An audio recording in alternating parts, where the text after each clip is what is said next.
Hello दोस्तों, आप सबका स्वागत है एक बार फिर से एस्ट्रो गुरु चैनल पर। मैं आप सभी के लिए लेकर आया हूं टैरो विद कृष्ण में आज एक और सेशन। और आज का जो विषय है यह है कि जिन लोगों ने आपके साथ बुरा किया है, आपको धोखा दिया है, परेशान किया है, उनके साथ क्या होगा, उनका कर्म क्या है। तो आज की रीडिंग इसी पर बेस्ड है। लेकिन मैं आप सभी को इस रीडिंग को शुरू करने से पहले एक सजेशन देना चाहूँगा पर्सनली, कि आप खुद उनका बुरा ना चाहें। ठीक है, अगर सचमुच मतलब अब छोड़ दीजिए इस चीज़ को, बस इतना ही समझिए कि आपका खुद इंटेंशनली उनका बुरा चाहना उनका बुरा होने से रोक देगा। ठीक, तो ये एक कर्मा का एक प्रोसीजर होता है जिसके तहत मैंने आपको ये बताया। तो खैर आज की जो रीडिंग है इसी पर है कि उनके साथ क्या होगा, उनके कर्म का उनको क्या फल मिलेगा। थोड़ा बोड़ा आप इसके बारे में जान लें, थोड़ी हिंट्स आपको मिल जाए, ताकि आप शायद अपने दिल से, दिमाग से वो दर्द, वो पेन या वो टीस निकाल सकें और अपने काम पर बैक आ सकें, वापस आ सकें। तो आज की रीडिंग के लिए मैं 2 डेक्स यूज़ करने वाला हूं। सबसे पहली ट्रेडिशनल टैरो डेक जो राइडर वाइट के हैं, और दूसरी है ओरेकल ऑफ द फेरीज। ठीक है, तो ये परियों की ओरेकल है, सभी परियां हैं इसमें अलग अलग तरह की। तो यही दोनों डेक्स आज यूज़ करूंगा। और आज की रीडिंग के लिए 3 पाइल्स को बनाया गया है। तीनों पाइल्स के सिंबॉलिक्स आपके स्क्रीन पर अब एक साथ दिखाए जा रहे हैं। आज की तीनों पाइल के सिंबॉलिक ग्रीक माइथोलॉजी से लिए गए 3 देवता हैं। जियस या ज्यूस पाइल नंबर 1 के सिंबॉलिक रहेंगे। ज्यूस को देवताओं का राजा माना जाता है। जो बिजली होती है आकाश की, वो इनका हथियार माना जाता है और ये बहुत ही शक्तिशाली देवता माने जाते हैं ग्रीक मैथोलॉजीज के अकॉर्डिंग। दूसरी पाइल के रूप में इन्हीं के छोटे भाई हेडिस, जो गॉड ऑफ द अंडरवर्ल्ड हैं, दूसरे शब्दों में नर्क के देवता हैं। तो ये दूसरी पाइल के रूप में विद्यमान, जिनको आप डेविल भी समझ सकते हैं। तीसरी पाइल के जो सिंबॉलिक हैं ये इन दोनों के छोटे भाई हैं, जिनका नाम है पोसाइडन। आपने शायद ये नाम सुना होगा, कई बार फिल्मों में भी ये नाम बहुत सारा यूज़ किया जाता है। ये समुंदर के या जल के देवता हैं। समुद्र या जल दोनों एक ही चीज़ हो गई एक तरह से, लेकिन फिर भी इनकी ज़्यादा मान्यता है कि ये समुंदर के देवता हैं, समुद्र के सभी जीवों पर राज्य करते हैं। और ये भी मान्यताएं हैं कि अटलांटिस महाद्वीप या अटलांटिस कॉन्टिनेंट जो खो गया, जिसके बारे में बहुत सारे पुराने स्क्रिप्चर्स में इंफॉर्मेशन मिलती है, माना जाता है कि वो पोसाइडन ने ही समुद्र में डुबा दिया था, कुछ सर्कमस्टेंसेस, कुछ कारणों की वजह से। तो खैर आज की तीनों पाइल्स आपके सामने, जो ज़्यादा अच्छी लगे, जो अट्रैक्टिव लगे, जिस देवता को आप पसंद कर रहे हो या आपको फील दे रहा हो, उसे पाइल माने और उसी के अकॉर्डिंग आज की रीडिंग को देखें। ये आपके साथ रेजोनेट करेगी। ये टाइमलेस रीडिंग है, जनरल रीडिंग है, तो जब से आप इसको देख रहे हैं ये वहीं से आपके साथ रेजोनेट करेगी। और हर पाइल के लिए टाइम स्टैम्प्स को डिस्क्रिप्शन में दे दिया गया है, कमेंट सेक्शन में भी दिया गया है, ताकि आप अपनी पाइल की रीडिंग को डायरेक्टली देखने के लिए, वीडियो को फास्ट फॉरवर्ड करने के लिए टाइम स्टैम्प पर क्लिक करें। वीडियो आगे चला जाएगा और आप अपनी पाइल की रीडिंग पर डायरेक्टली पहुंच जाएंगे, बीच का सारा कुछ स्किप हो जाएगा। जो लोग मुझसे आज पहली बार जुड़े हैं उनका एस्ट्रो गुरु चैनल पर स्वागत करूंगा। आप इस चैनल को सब्सक्राइब जरूर करिए, बेल आइकन प्रेस करिए, क्योंकि जब आप बेल आइकन प्रेस कर देते हैं तो नए वीडियोज़ की नोटिफिकेशन आपके फ़ोन पर आनी शुरू हो जाती हैं। और मेरे पुराने व्यूअर्स और सब्सक्राइबर्स, आप सभी के सहयोग और प्यार के लिए बहुत बहुत आभार। आगे बढ़ने से पहले आपको एक बार बता दूं कि मैं एक professional astrologer, professional tarot reader भी हूं। तो आपकी स्क्रीन पर ये जो नंबर आ रहा है, इसके ऊपर आप कांटेक्ट कर सकते हैं अगर आपको अपने लिए एक पर्सनल रीडिंग सेशन चाहिए। ये व्हाट्सएप नंबर है, तो आपको इस पर कॉल नहीं करना है, इस पर मैसेज करिए। मैं फिर से बता रहा हूँ, कॉल नहीं करना है, आपकी कॉल पिक नहीं होगी, क्योंकि मैं अभी कॉल सेंटर का सेटअप नहीं बना पाया हूँ। तो मैसेज करिए, मैसेज के थ्रू सारी इन्फॉर्मेशन मेरी टीम मेंबर आपको भेज देगी, प्रोवाइड करेगी और आपकी हेल्प भी करेगी मेरे साथ आपके सेशन को बुक करने के लिए। तो चलिए आज की रीडिंग को शुरू करते हैं और आपकी पाइल्स में मिलते हैं।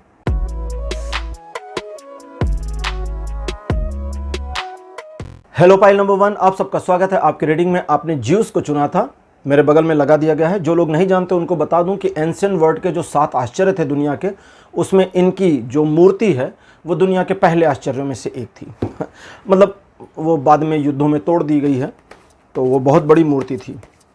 ग्रीक जो मैथोलॉजी है या जो ग्रीक सभ्यता है, सीधे सीधे समझे, ग्रीक सिविलाइजेशन के 2 मोनूमेंट्स, 2 बड़े प्रतीकों को दुनिया के 7 आश्चर्यों में शुमार किया गया था। एक तो ज्यूस की प्रतिमा थी, दूसरी डाइटी डायना का मंदिर था, the temple of deity Diana. उनके मंदिर के बारे में कहा जाता था कि उस मंदिर इतना ऊंचाई पर था कि उसकी परछाई ज़मीन पर नहीं पड़ती थी।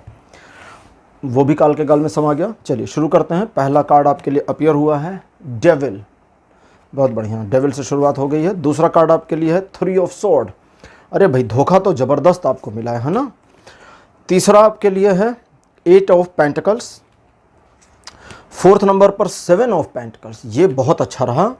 और लास्ट में आपके लिए द फूल। ऑसम, मतलब मुझे बहुत अच्छा लगा ये सारे कार्ड्स देख करके। Really really really I appreciate, मतलब मैं बहुत खुश हूँ। और बताता हूँ क्यों खुश हूँ, क्योंकि आपके साथ में जो कुछ लोगों ने किया है वो भुलाने वाली चीज़ तो नहीं है। मैं मानता हूँ अभी भी टीस उठ जाती है, बहुत सारा कुछ दर्द फील होता है, और बहुत सारी ऐसी सिचुएशन है या एक ऐसा मोमेंटम था वो पास्ट का जहाँ का पेन अभी भी आपके दिल में चुभ रहा है, या याद वो बनी है और हट नहीं रही है। कई मामलों में कई बार आपने देखा होगा कि आप एक भुलक्कड़ व्यक्ति रहे हैं जो भूल जाते चीज़ों को शायद स्कूल के टाइम पे, या अगर अभी भी आप स्टूडेंट हैं तो कई बार छोटे मोटे झगड़ों में आप दूसरे तीसरे दिन भूल जाते हैं कि इससे मेरा झगड़ा हुआ था, उसे हाय हेलो कर देते हैं। तो बड़े जॉली नेचर के और मिलनसार व्यक्ति हैं, लेकिन ये वाली घटना भूल नहीं रही आपसे। क्यों? क्योंकि इसने एक ऐसी जगह बना दी है दिल में, जैसे कहते हैं ना कि कील को ठोक दिया गया है, तो वो ठुकी हुई है और फिर दिख रही है। तो वो जख्म है, ताज़ा है और ताज़ा बना हुआ है और आगे भी बना रहेगा। लेकिन उससे ओवरकम करना जो आपने डिसाइड किया था, कर लिया है, बहुत कुछ अच्छा कर लिया है। लेकिन फिर भी उन लोगों के बारे में थोड़ी सी एक कौतूहल बनी हुई है, दिल में दिखती है, जहां आपको ऐसा लगता है, ऐसा फील होता है कि शायद यार ईश्वर कुछ तो इनके लिए करेगा, इन्होंने इतना किया, इनको इसकी भरपाई ईश्वर कुछ तो देगा। हाँ जी, बिल्कुल देने वाला है। लेकिन यहाँ द फूल का कार्ड कहता है परवाह मत करो इस चीज़ की और अपने राह पर आगे बढ़ो। इस चीज़ के बारे में बिल्कुल चिंता मत करो। अभी उनके बारे में, उन लोगों का क्या होने वाला है वो मुझे फेरीज बताएंगी, तो अभी फेरीज का कार्ड निकालूंगा तब आएगी वो सारी इन्फॉर्मेशन। यहाँ आपके लिए मेरे पास फर्दर सजेशन ये है कि आप आगे बढ़ें, अपने ऊपर विश्वास करें, ईश्वर के प्रति अपनी श्रद्धा को बनाए रखें। और जितनी ज़्यादा श्रद्धा और विश्वास की भावना आप ईश्वर के प्रति अपने अंदर बनाए रखेंगे, उतना ज़्यादा चीज़ें आपके फेवर में आती जाएंगी। पिछले कुछ समय से आप इस चीज़ का बोध कर रहे होंगे। कुछ मामलों में, कई मामलों में जहाँ चीज़ों को आप बना रहे हैं लगातार, और वहीं पर चीज़ों को एक ऐसे सिचुएशन में, एक ऐसे मामले में इन्वेस्ट कर रहे हैं, एक तरह से समझें तो अपने आप को कहीं पर लगाना, कहीं पर अपने आप को खपाना या अपने रिसोर्सेज को लगाना आपके लिए एक्चुअली बहुत अच्छा है, और इसका आउटपुट, इसका बेनिफिट बहुत बढ़िया मिलेगा। जिन लोगों ने आपके साथ धोखा किया, अब जो कुछ भी आप बना रहे हैं, पहली चीज़ इसमें से उनको कुछ मिलने वाला नहीं है। दूसरी चीज़, उनका कोई भी नेगेटिव ऑरा एस्पेक्ट आपके ऊपर नहीं आने वाला। लेकिन अपने इमोशन का क्या करिएगा, थोड़ा सा इमोशनल हैं आप, उस इमोशनल मामले को थोड़ा सा कंट्रोल करना होगा। मतलब अगर वो आ जाके रो दें तो शायद आप पिघल जाएं, तो ये नहीं करना है। कुछ पक्का कर लीजिए अपने दिल को, और इस पक्के करने वाले मामले में आपको सिर्फ थोड़ा सा एक ऐसी मेंटेलिटी में आना है कि अब उनसे आपको कोई लेना देना या परवाह नहीं है। और अगर उनके साथ कुछ अच्छा या बुरा होता है, अच्छा होता है तो उनके कर्म है, बुरा होता है तो भी उनके कर्म है, आप उनके और ईश्वर के बीच में नहीं आने वाले। ये मेंटेलिटी आपको बनानी होगी और इस मेंटेलिटी के साथ आपको कंटिन्यू करना होगा। अब लेते हैं फेरी को, ठीक है, ओरेकल ऑफ द फेरीज ये हैं। तो शुरू करते हैं, देखते हैं कि आज फेरीज हमें क्या इन्फॉर्मेशन देती हैं। इस कार्ड के बारे में बता दूं कि ये बड़े स्टिकी कार्ड हैं, बड़े चिपकू ठीक है, अब कार्ड कंपनी ने बनाया है, भाई मैंने तो बनाया नहीं, थोड़ा चिपकू ज़्यादा है, फ्लेक्सी होने चाहिए था, आसानी से स्लिप करने चाहिए थे। तो जिस भी कंपनी ने इसको बनाया है, खैर कार्ड्स अच्छे हैं, काफ़ी बढ़िया हैं, सब कुछ अच्छा है, एनर्जी अच्छी है, डिज़ाइनिंग अच्छी है और इनकी प्रिंटिंग वगैरह सब बढ़िया, लेकिन बड़े स्टिकी हैं। पहला कार्ड आपके लिए है सेलिब्रेशन। सेकंड पोजीशन पर आपके लिए जो कार्ड मेरे पास अपीयर हो रहा है, this one is moderation. Card number 3 आपके लिए अपीयर हुआ है, this one is manifestation. Fourth number पर आपके लिए है शाइन फ्रॉम विद इन, यानी अपने अंदर से आपको शाइन करना है। और आपके लिए लास्ट में जो कार्ड अपीयर हुआ है, this one is find balance. बहुत बढ़िया। सबसे पहले मैनिफेस्टेशन कार्ड की बात, जिन्होंने निकालते ही मुझे कहा कि यहाँ पर मामला मैनिफेस्टेशन के पॉजिटिविटी का नहीं है, इसे रोकना है, इसे मैनिफेस्ट नहीं करना है। हे ईश्वर, उनके साथ बुरा हो जिन्होंने हमारे साथ बुरा किया। ये एक दुर्भावना है और ये दुर्भावना एक नेगेटिव एनर्जी ऑरा को जनरेट करती है, जो आपके सराउंडिंग चीज़ों को ख़राब कर देती है और आपको एक वर्स्ट कंडीशन में धकेलने का काम करती है। तो ये नहीं करना। मैनिफेस्टेशन, ये जो फेरी हैं ये कहती हैं मैनिफेस्टेशन यहाँ करने की ज़रूरत नहीं है, क्योंकि आपकी ऑनेस्टी और आपका अपने प्रति क्लियर थॉट होना ही आपकी अपनी पॉजिटिविटी के लिए मैनिफेस्टेशन का काम कर जाएगा, आपको करना नहीं है। और निगेटिव मैनिफेस्टेशन किसी और के बुरे के लिए तो कतई नहीं करना है। अब थोड़ा शुरुआत से समझते हैं। आप अपने उस पर्सन जिन्होंने आपको धोखा दिया, देखिए उनके साथ यहाँ फेरी भी कहती हैं कि एक ऐसे संबंध, एक ऐसे रिलेशन जहाँ आपने चीज़ों में, सिचुएशन में, रिलेशन में, संबंधों में दिया दिया दिया और बहुत कुछ दिया। हालांकि ऐसा नहीं है कि उन्होंने आपके लिए कुछ नहीं किया, उन्होंने भी काफ़ी कुछ किया, लेकिन अगर थोड़ा सा इसको हम तौल के देखेंगे तो आपका पलड़ा थोड़ा भारी आएगा, उनका थोड़ा कमज़ोर आएगा। उन्होंने किया तो, उन्होंने दिया तो, लेकिन उन्होंने हर चीज़ की कैलकुलेशन की और खींच करके लिया, निचोड़ करके लिया, सूद समेत ले लिया, और कभी कभी कुछ मामलों में इतना ले लिया जिसकी भरपाई उनके हिसाब से, मतलब उनके हिसाब से तो कुछ भी नहीं है, लेकिन अब अगर थर्ड पर्सन देखे इसको तो उसकी भरपाई नहीं की जा सकती। वो जो खालीपन बन गया, वो खालीपन बहुत बुरा था। लेकिन फिर आता है मॉडरेशन का card, shine from with in के साथ के इंटरप्रिटेशन, जहां पर बताता है कि चीज़ों को जितना बेहतर संभाला आपने वो एक्चुअली काबिल तारीफ है, लेकिन अब आपको अपनी रिस्पेक्ट, अपनी सेल्फ रिस्पेक्ट, अपनी डिग्निटीज़ को बहुत ध्यान देना होगा। और आप क्या हैं, क्या कर सकते हैं, अकेले भी क्या कर सकते हैं, क्या कर सकती हैं, इस पर कॉन्सेंट्रेट करना होगा। अगर आपने कॉन्सेंट्रेट किया तो आपके जीवन में वो आएगा जो अभी आपके लिए थोड़ा सा दूर की कौड़ी है, बहुत ज़्यादा नहीं है, मतलब आप करीब पहुंच रहे हैं लेकिन अभी भी दूर है, और वो है चीज़ों के संतुलन में आ जाने का। लेकिन अब सवाल आज का हमारा है कि उनके साथ क्या होना है। जैसा कि मैंने पहले ही शुरुआत में इस वीडियो के जब इंट्रोडक्शन चल रहा था, पाइल से पहले वाला, अगर आपने वही मिस कर दिया है तो उसको ज़रूर सुना करिए, ठीक है। पाइल, तीनों पाइल से पहले एक इंट्रोडक्शन होता है, मैं वहाँ कुछ 2-4 मिनट बातें करता हूँ, सुना करिए। तो जैसा कि मैं कह रहा था कि आपका ये सोचना कि उनके साथ बुरा हो, आपका उनके और ईश्वर के बीच में हस्तक्षेप हो जाता है। उस हस्तक्षेप से बचिए, उनके साथ जो होना है वो ईश्वर देख लेंगे, लेकिन फिर भी थोड़ी गाइडेंस आपको चाहिए। एक ऐसी सिचुएशन जहां वे इस पछतावे में आए लेकिन इस पछतावे का अंत ना हो, और ये एक गिल्ट बने, और गिल्ट कभी खत्म ना हो। गिल्ट मतलब अपराध की भावना जो लगातार महसूस हो, लेकिन कोई जरिया ना हो कि उसे क्लोजअप कर दिया जाए। क्लोजअप वो मंजन वाला नहीं, क्लोज अप यानी खत्म कर दिया जाए। और मैं क्लोजअप अलग अलग कह रहा हूँ, क्लोज अप खत्म कर दिया जाए, और उस चीज़ को क्लोज करने के साथ एक नए की शुरुआत करने का मौका मिले, नहीं मिलने वाला उनको, पहली चीज़। दूसरी, उस मामले में जहां उनका अपना मैनिफेस्टेशन एक ऐसी सिचुएशन के लिए, एक ऐसे बेहतरी के लिए काम करने की प्रेरणा उनको देता है जो वो जीवन में चाहते हैं वो हो जाए, उसमें डैमेजिंग आनी है। अभी नहीं आनी है, अप्रॉक्स 5 से 8 सालों का समय है। ईश्वर की कैलकुलेशन हमारी कैलकुलेशन से थोड़ी अलग होती है। कहते हैं ना, वहाँ देर है अंधेर नहीं। और वो देर इसलिए भी होती है क्योंकि जैसे कभी आपने कुछ कहानियाँ सुनी हो तो उसमें था कि आपने इतने झूठ बोले तो आपको इतने टाइम नरक में रहना पड़ेगा, यमराज ने कहा या चित्रगुप्त ने कहा, और इतना टेन्योर पूरा करने के बाद आप स्वर्ग जाएंगे। जैसे युधिष्ठिर के लिए था, उन्होंने एक झूठ बोला था कि अश्वत्थामा मर गया। अश्वत्थामा द्रोणाचार्य के पुत्र का नाम था लेकिन मरा हाथी था, तो ये झूठ था। तो इस एक झूठ के लिए उनको एक दिन के नरक का वास दिया गया था कि आप एक दिन नरक में, बाकी टाइम स्वर्ग में रहेंगे। तो जो पहले चुन ले, उन्होंने कहा मैं पहले नरक जाना चाहूँगा। तो उन्होंने देखा वहाँ उनके सारे भाई पड़े हैं, तो उसकी कभी कहानी सुनाऊंगा पूरी डिटेल में क्या है। मीन्स चीज़ें ऐसे ही चलती हैं।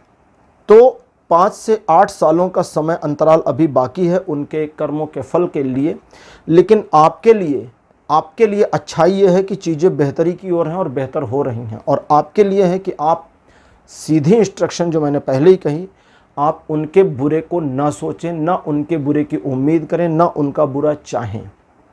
यहाँ एक और चीज़ मैं क्लियर करूँ जो मैनिफेस्टेशन के कार्ड कहती हैं कि कुछ ऐसे मामले जहाँ झगड़े चल रहे होते हैं, और झगड़े जैसे कभी कोर्ट केस चल रहा है या परिवार में, पंचायत में चीज़ें चल रही हैं। परिवार पंचायत का मतलब थोड़ा आसपास के 4-6-10 लोगों के साथ मिलकर बातचीत करना। उस वाले मामले में आप उनके खिलाफ अगर कुछ गवाही देते हैं, कहते हैं, कुछ भी करते हैं, वो आपका अपना डिसीजन है, वो मैनिफेस्टेशन में नहीं काउंट होता, ठीक है। मैनिफेस्टेशन वो है कि हम अपने घर में बैठे हैं और बैठे बैठे सोचे हे भगवान उसकी बिल्ली गुम हो जाए, ये मैनिफेस्टेशन, ये नहीं करना है आपको, ठीक। अब सबसे लास्ट में पाइल नंबर 1, आपको इस चीज़ पर ध्यान देना है कि अभी आपने अपने आप को यूज़ करना शुरू ही किया है, शुरुआत है, अभी तो बहुत कुछ आना बाकी है आपके जीवन में, बेहतर फूल खिलना। अभी क्या हुआ है कि आप एक समझिए कली वाली पोजीशन में आ गए हैं, कली बन गए हैं, अभी उस कली से फूल खिलना बाकी है। फूल खिलने के बाद सुगंध उठनी भी बाकी है, बहुत चीज़ें हैं, ठीक है। एक फूल जब कली बनता है तो सुगंध नहीं आती, कली से फूल बन जाता है फिर सुगंध आती है। तो वो सारी चीज़ें आपकी बाकी हैं, लेकिन आपको अपने पर विश्वास और ईश्वर पर श्रद्धा बनाए रखनी है, तभी ये चीज़ें आपके लिए बेहतरी में आएंगी और होंगी। तो पाइल नंबर 1 आपके लिए ये थी आज की रीडिंग। आज की रीडिंग आपको कैसी लगी, अपने एक्सपीरियंस, अपने अनुभव कमेंट सेक्शन में ज़रूर लिखिएगा। इस वीडियो को लाइक करिए, शेयर करिए और चैनल को सब्सक्राइब करना मत भूलिएगा। अगले वीडियो में आपसे फिर मिलूँगा, बाय बाय।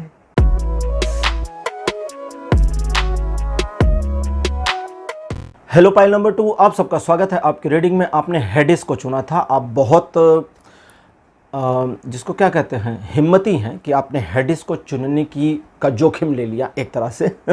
नर्क के देवता हैं, मेरे कुछ फेवरेट गॉड्स में से ये एक है। मैं इनको बहुत मतलब एडमायर करता हूँ, इनकी अच्छाइयों को भी और बुराइयों को भी, क्योंकि ये अपनी बुराइयों से मुंह नहीं मोड़ते।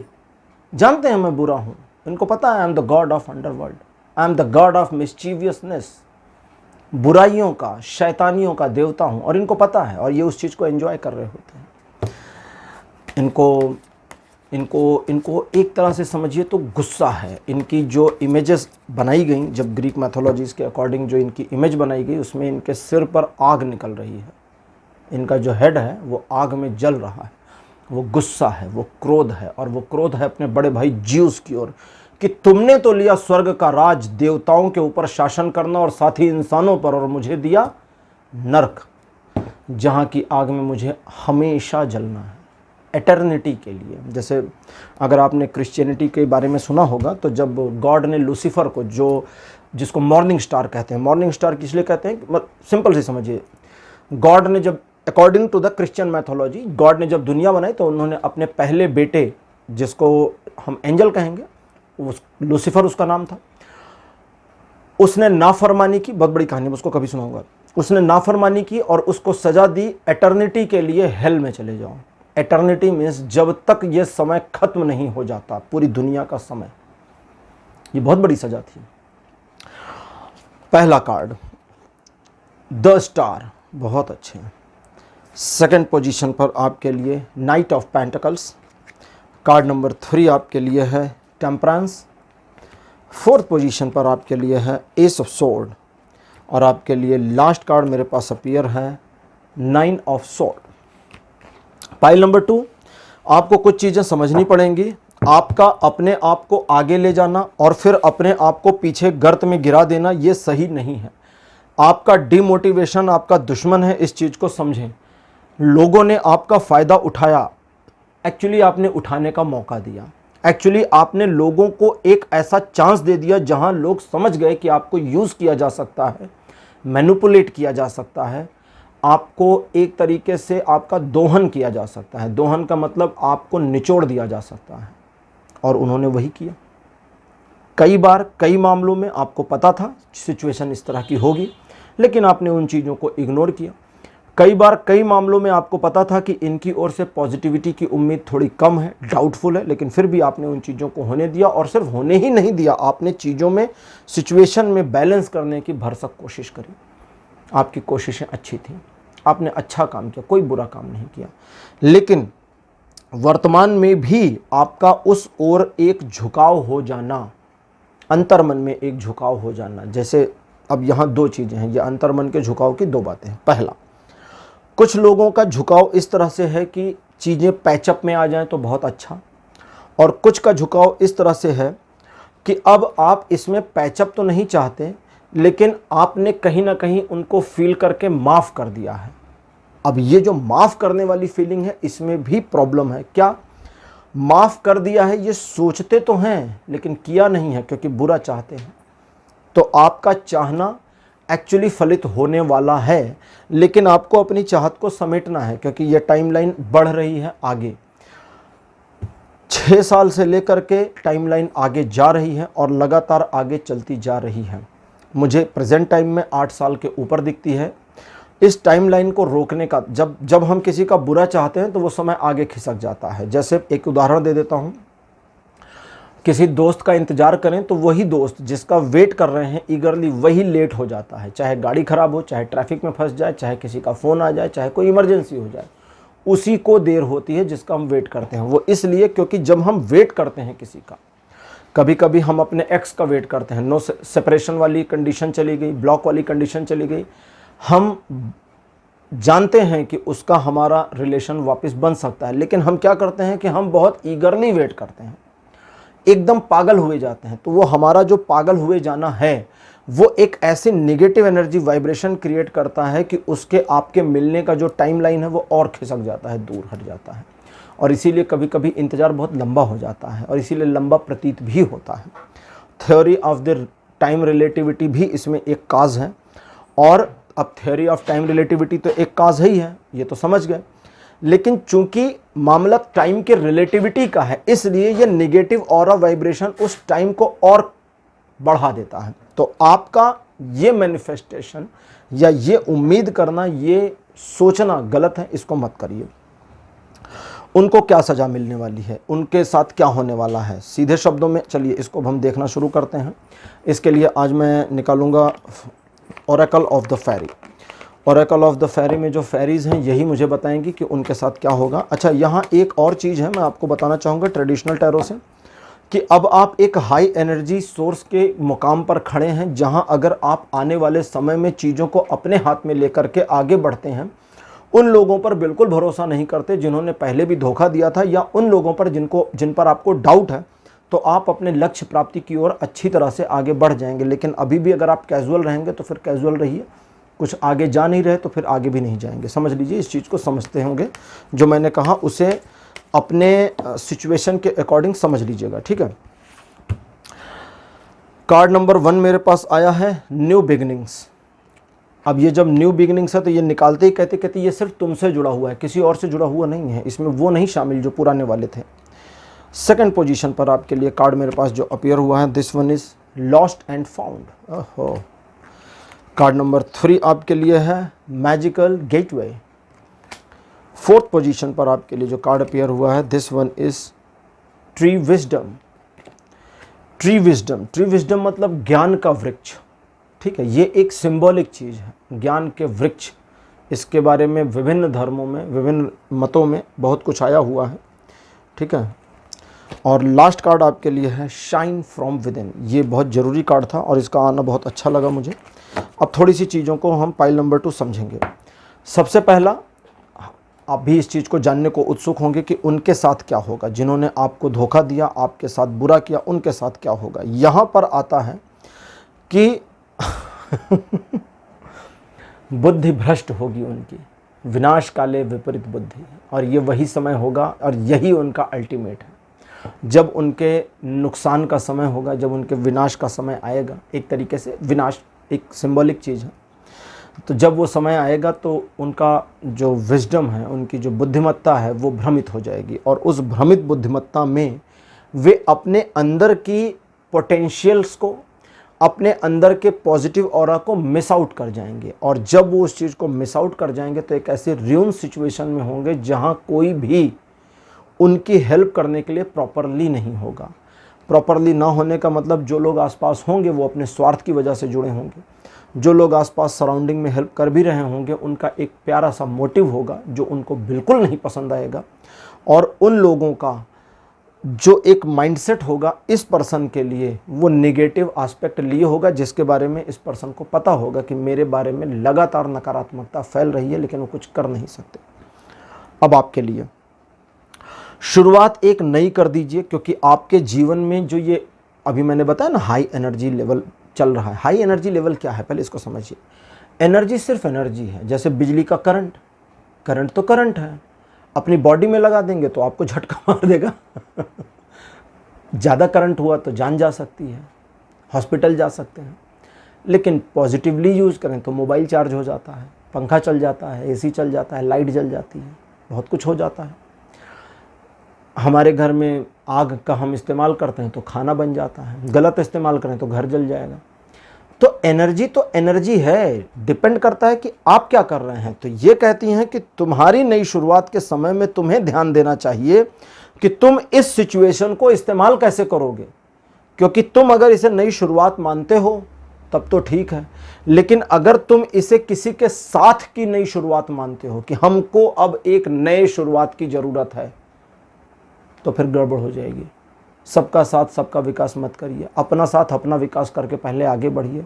भूखे भजन न होई गोपाला। एक साधक, एक भक्त कहता है कि हे गोपाल, हे श्री कृष्ण, भूखे पेट भजन भी नहीं हो रहा, पहले खाना दीजिए। तो हे गोपाल, पहले मेरा पेट भरिए, फिर मैं आपका भजन करने के काबिल होऊंगा, क्योंकि तभी तो गाऊंगा हरे कृष्णा, है ना। भूखे पेट नहीं होगा।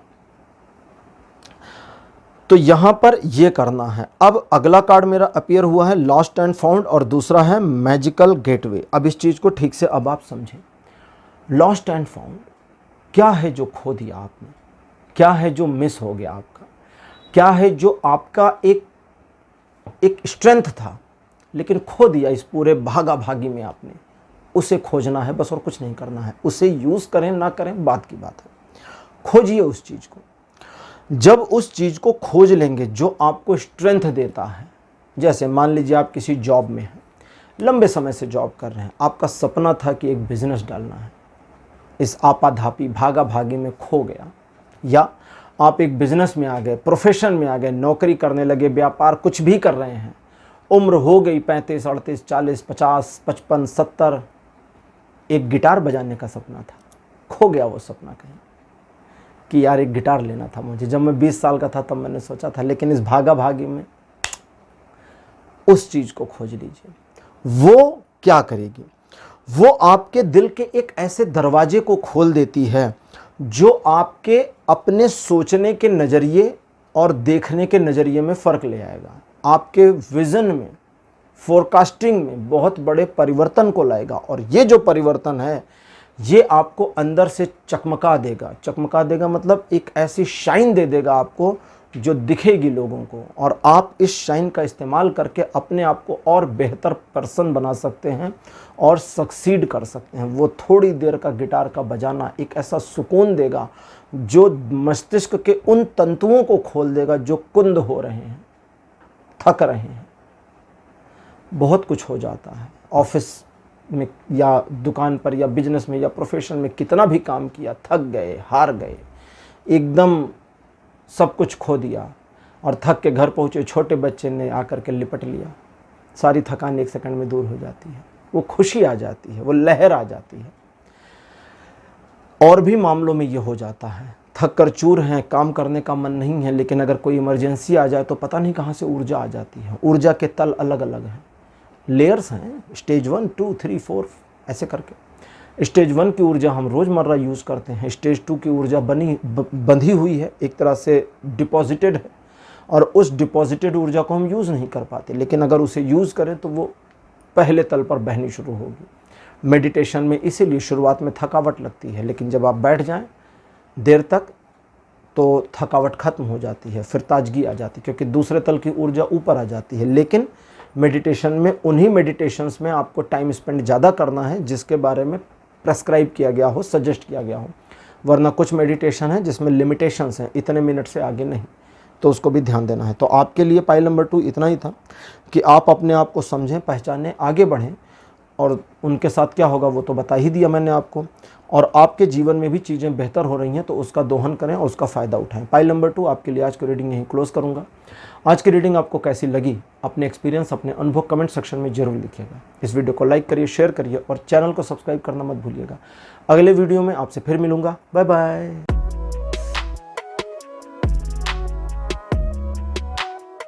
हेलो पाइल नंबर 3, आप सबका स्वागत है आपकी रीडिंग में। आपने पोसाइडन को चूज़ किया था, समुंदर के देवता ज्यूस और हेडिस के छोटे भाई। मेरे बगल में इनकी इमेज को लगा दिया गया है। चलिए अब आपके लिए रीडिंग शुरू करते हैं और देखते हैं कि आपके लिए आज मेरे पास क्या आता है, कि जिन लोगों ने आपके साथ बुरा किया उनका क्या होने वाला है, और आपके अपने खुद के लिए टैरो गाइडेंस क्या है। सबसे पहले ट्रेडिशनल टैरो से आपके लिए पहला कार्ड अपीयर हुआ है 2 ऑफ कप्स। सेकंड पोजीशन पर आपके लिए कार्ड है 9 of sword. Card number 3 death. Fourth position पर आपके लिए है द सन। वाह भाई, डेथ के बाद सन, और फिर आ गया है स्ट्रेंथ। तो पाइल नंबर 3 5 कार्ड आपके लिए अपीयर हो चुके हैं ट्रेडिशनल टैरो डेक से। देखिए, रिश्ता ख़त्म हो गया, कोई बात नहीं, आगे बढ़ जाइए। वो जो पेन है, वो जो दर्द है, वो जा भी चुका है, काफ़ी हद तक ख़त्म हो चुका है। अब उस पेन, उस दर्द की कोई मतलब उसे याद करने की ज़रूरत नहीं। दूसरे तरीके से चलते हैं, शुरुआत से बात कर लो। एक ऐसा रिलेशन जो टूट नहीं सकता था, एक अटूट बंधन जिसमें चीज़ों के टूटने की संभावनाएं नहीं थी, एक ऐसा बंधन, एक ऐसा रिलेशन, एक ऐसा अपनापन जो एक दूसरे को कंप्लीट करता था, सहयोग करता था, लेकिन फिर उस रिलेशन में धोखे ने जगह ली। ठीक, एक ऐसा धोखा जहां आपको समझा ही नहीं गया, आपसे पूछा ही नहीं गया, बस मान लिया गया कि आपने धोखा दिया। यहाँ उल्टा चल रहा है, मैं दूसरी चीज़ बता रहा हूँ, ये नहीं बता रहा हूँ कि उन्होंने धोखा दिया, मैं उनकी साइड से बात कर रहा हूँ। उन्होंने आपको धोखेबाज समझा, उन्होंने आपको ऐसा समझा कि आपने धोखा दिया, जिम्मेदारियों से हटे, और उस सिचुएशन में उन्होंने आपके पक्ष को जानने की कोशिश तक नहीं की कि आप क्यों कर रहे हैं, दर्द क्या है, तकलीफ़ क्या है। वो जो पेन था आपका, उस पेन से उनको कोई सरोकार नहीं था। क्यों? क्योंकि उन्हें सिर्फ अपने काम से मतलब था। उतने टाइम पीरियड के लिए आपको यूज़ करना था, अगले और टाइम पीरियड के लिए आपको यूज़ करने की योजना थी, लेकिन आपने सब चौपट कर दिया। बहुत बढ़िया, बहुत बढ़िया। आप सामने होते तो मैं पीठ थपथपा देता, कहता शाबाश, क्या बात है? अच्छा काम किया आपने। अगर उनके हिसाब से आप धोखेबाज हैं तो धोखेबाज ही सही। अगर उनके हिसाब से आप एक ऐसे पर्सन हैं, मैं आपकी बात कर रहा हूं जो आप देख रहे हैं, अगर आप एक ऐसे पर्सन हैं उन लोगों के हिसाब से जिस पर भरोसा नहीं किया जा सकता, तो बिल्कुल सही, उनको यही सोचने दीजिए। अगर उनको लगता है कि ये सारी चीज़ों के टूटने की वजह आप हैं, तो स्वीकार करिए कि हाँ, मैं ही हूँ। हालांकि जिस तरह की ये रीडिंग आ रही है, यहाँ पर अगर पोसाइडन की जगह हेडिस होते तो ज़्यादा मज़ा आता। खैर कोई बात नहीं, हेडिस हमारे पास डेथ कार्ड के रूप में अपेयर। ठीक है, डेथ का जो कार्ड है टैरो में, इसका मतलब होता है मृत्यु के देवता। तो हेडिस डेविल भी हैं, गॉड ऑफ डेथ भी हैं, अंडरवर्ल्ड के गॉड है। अंडरवर्ल्ड का जो ग्रीक मैथोलॉजी में मतलब है वो है इस जन्म, जो हमारा मानव शरीर है, इसके बाद की दुनिया। जब मानव शरीर छूट जाएगा तो एक अंडरवर्ल्ड है, छिपी हुई दुनिया है, अंडरनीथ। अंडरनीथ मतलब उसमें माना गया था पृथ्वी के नीचे है, जिसे भारत में पाताल लोक भी कहा गया है कई बार। तो उस तरह से तो उनके मानने के उनका जो आपके ऊपर ये नेगेटिव भरोसा है, इसे कायम रखना है। अब यहाँ पर दूसरे सूर्य का कार्ड अपीयर हुआ है द सन, जो कहता है कि इतने सब कुछ होने के बावजूद आपने अपने आप को साध लिया है, बना लिया है, मैनेज कर लिया है कि अब आपको फ़र्क नहीं पड़ता। याद तो है वो सब कुछ, भूले नहीं हैं, वो अच्छी बातें भी, वो बुरी बातें। आप उसको भी नहीं भूले जहां उन्होंने आपको हेल्प करी, आप उसको भी नहीं भूले जहां उन्होंने एहसान भी किया। आपके शब्दों में बात कर रहा हूं अब मैं। आप उसको भी नहीं भूले हैं जहां उन्होंने आपको आगे बढ़ने में मदद करी, लेकिन आप उसको भी नहीं भूले जहां उन्होंने आपकी टांग को खींचने में कोई कसर बाकी नहीं रखी, नीचे से पूरी धरती हटा दी और आप धड़ाम से गिर पड़े। कुछ भी नहीं भूले और भूलने की ज़रूरत नहीं। उन्होंने आपको रियलाइज़ कराया है, एक ऐसा रियलाइजेशन कराया है जिसने आपकी आँखों को, आपके चक्षुओं को खोलने का काम किया है, और इन खुली हुई आँखों से ही अब दुनिया देखनी है, पहला काम। आने वाले समय में थोड़े संघर्ष अभी बाकी हैं आपके, लेकिन आप सही रास्ते पर हैं और अपनी सफलता के प्रति स्वयं उत्तरदायी बन के आगे बढ़ते जा रहे हैं और सफलता प्राप्त कर लेंगे। ठीक है, अब आज के विषय में जो हमारा है कि उनके साथ क्या होगा जिन्होंने बुरा किया, इसके लिए ओरेकल ऑफ द फेरी आज हमारी मदद करने वाली हैं। तो ये फेरीज बताएंगी कि उनके साथ क्या होगा। ट्रेडिशनल टैरो का काम आज के लिए ये था कि ये आपके पास्ट, प्रेजेंट और फ्यूचर के बारे में थोड़ी इन्फॉर्मेशन दे देते मुझे। तो देखते हैं कि ओरेकल ऑफ द फेरीज आज आपको क्या बताते हैं।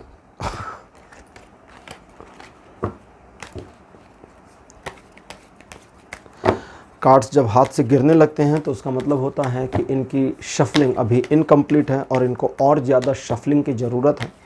तो इनकी शफलिंग थोड़ी सी ज़्यादा करनी पड़ती है। अभी भी गिर रहे हैं थोड़े, कोई बात नहीं, तो इनकी शफलिंग करते हैं। और ये जो ओरेकल ऑफ द फेरीज़ हैं ये थोड़े स्टिकी कार्ड हैं, थोड़े चिपकू हैं, चिपक रहे हैं। खैर अब ये तो कंपनी की बात है। पहला कार्ड आपके लिए अपीयर हुआ है प्रीशियस टाइम। सेकंड पोजीशन पर आपके लिए जो कार्ड आया है यह है नेचर्स साइन। कार्ड नंबर 3 आपके लिए है विश वाइजली।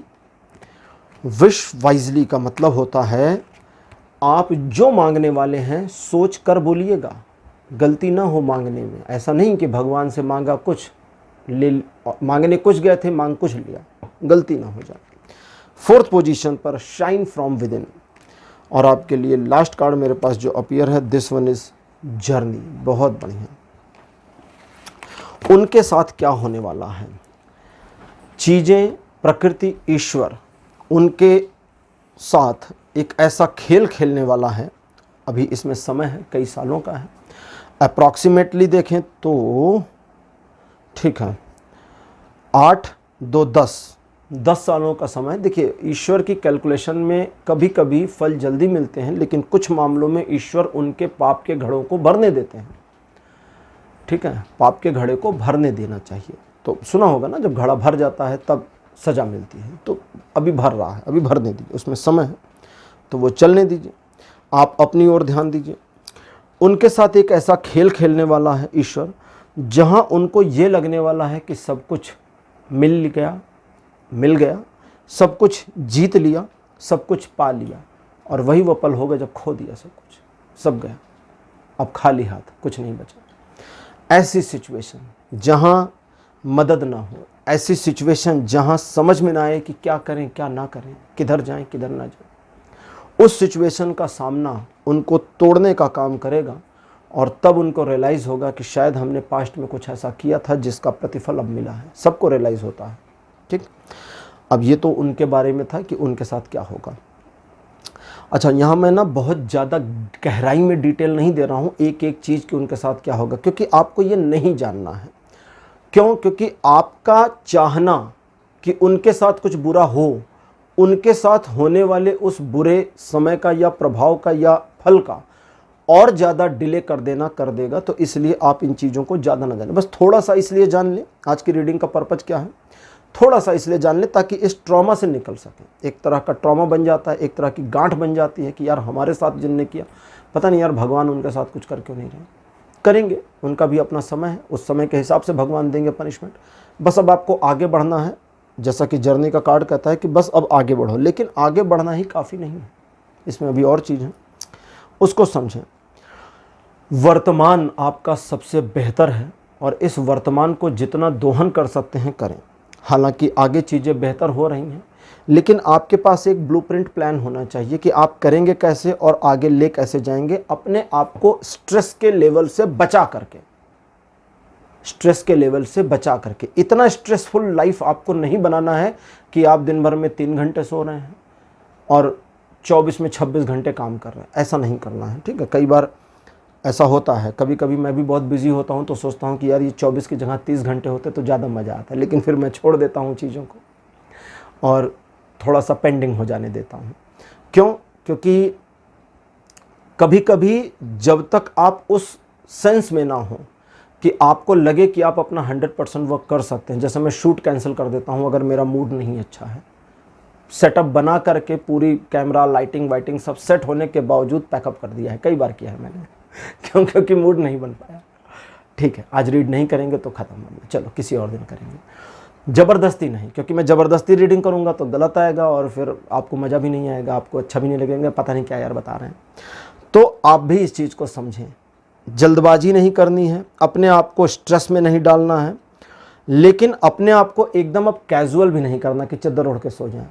मैंने कहा ना, प्लान बनाना है और उस प्लान पर काम करना है। अब अगली चीज़, क्या चाहते हैं जीवन में आप, क्या चाहते हैं, एक सही आइडिया होना चाहिए कि क्या चाहिए, कहाँ जाना चाहते हैं, कहाँ। ये उसी तरह है ना कि जैसे आप किसी गाड़ी में बैठ जाएं और ड्राइवर को पता ही ना हो भाई जाना कहाँ है, फिर जाओगे कहाँ? आप खुद गाड़ी चला रहे हैं, आपको भी नहीं पता यार जाना कहाँ है, फिर जाओगे कहाँ? गाड़ी लेकर कहाँ जाओगे? ज़्यादा से ज़्यादा अपने शहर में 4-6 गलियाँ इधर उधर घूम के वापस, तो गए तो कहीं नहीं।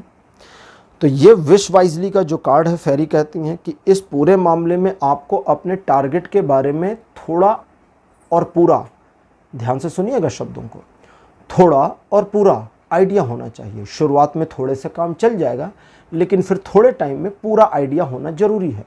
ज़रूरी नहीं है कि वो जो पूरा आइडिया आपका है या पूरा टारगेट है वो अचीव हो जाए या वो 100% आपको मिल ही जाएगा, इसकी जिद होनी है, नहीं करनी है। ठीक, जैसे कोई बच्चा ये थोड़ी ना सोचता है कि उसके 100 में से 70 मार्क्स आ जाएं, हे भगवान 70 नंबर आ जाए। अगर उसे कहा जाए कि बेटा तुम जो मांगना है मांग लो, तो ये तो यही कहेगा ना कि हे भगवान 100 में 100 दे देना, राइट। लेकिन बच्चे को अपनी पोटेंशियल भी पता होती है कि मैं कितने पानी में हूँ, तो उस हिसाब से कहता है कि 80 आएंगे, 90 आएंगे। कुछ बच्चे होते हैं उनका माइंडसेट इस तरह होता है कि उनको अपनी पोटेंशियल कुछ ज़्यादा पता होती, तो कहते हैं कि मैं शायद टॉप कर जाऊँ। हर एक को अपना क्राइटेरिया पता है। तो यहाँ ये कहती कि आपको अपने पहले थोड़े फिर ज़्यादा के बारे में प्लान करना है, लेकिन एक बार जब प्लान करें तो उस प्लान पर काम शुरू करें। अब शाइन फ्रॉम विद इन जो कहती है कि आपको एक ऐसे पथ पर अपने आप को आगे बढ़ाना है जो आपके लिए लाइफ टाइम जर्नी का काम करे। ये नहीं कि इतने टाइम के बाद रिटायर हो जाएंगे। रिटायरमेंट के उद्देश्य से काम करना दुनिया का सबसे मूर्खतापूर्ण काम है। ये कहती हैं कि आपको रिटायरमेंट लेना है तो उस मोमेंट में जाकर के उस समय पर सोच लेना, ठीक है। अभी सिर्फ आपको ये प्लान करना है कि आपने जो अपना एक पॉइंट बनाया है, एक अपना पॉइंट ऑफ व्यू फ्यूचर के लिए बनाया है, उस पर आप कैसे आगे बढ़ेंगे। और एक बार चलना शुरू हो तो लगातार कंसिस्टेंसी आपको बनाए रखनी है ताकि आपकी सफलता सुनिश्चित हो सके। और ये सफलता आसान नहीं होने वाली। स्ट्रेंथ का कार्ड और जर्नी का कार्ड, इन दोनों के इंटरप्रिटेशन सीधी सीधी ये है कि यहाँ हार मान जाने से चीज़ें खराब होंगी, हार नहीं मानने से चीज़ें बनकर ही रहेंगी, कहीं जाएंगी नहीं, लेकिन हार नहीं मानने से। तो उम्मीद है अब आप चीज़ों को क्लियरली समझ गए होंगे कि आपको क्या करना है, और शायद थोड़ा जानकर सुकून मिला होगा कि उनके साथ क्या होगा। लेकिन आप उनकी चिंता छोड़ दें, उनका मामला उनके और ईश्वर के बीच में रहने दें, अपने आप को उस पूरे मामले से हटा दें। पाइल नंबर 3 आपके लिए आज की रीडिंग को यहीं क्लोज करूंगा। आज की रीडिंग आपको कैसी लगी, अपने अनुभव, अपने एक्सपीरियंस कमेंट सेक्शन में ज़रूर लिखिए। इस वीडियो को लाइक करिए, शेयर करिए और चैनल को सब्सक्राइब करना मत भूलिएगा। अगले वीडियो में आपसे फिर मिलूंगा। Bye bye.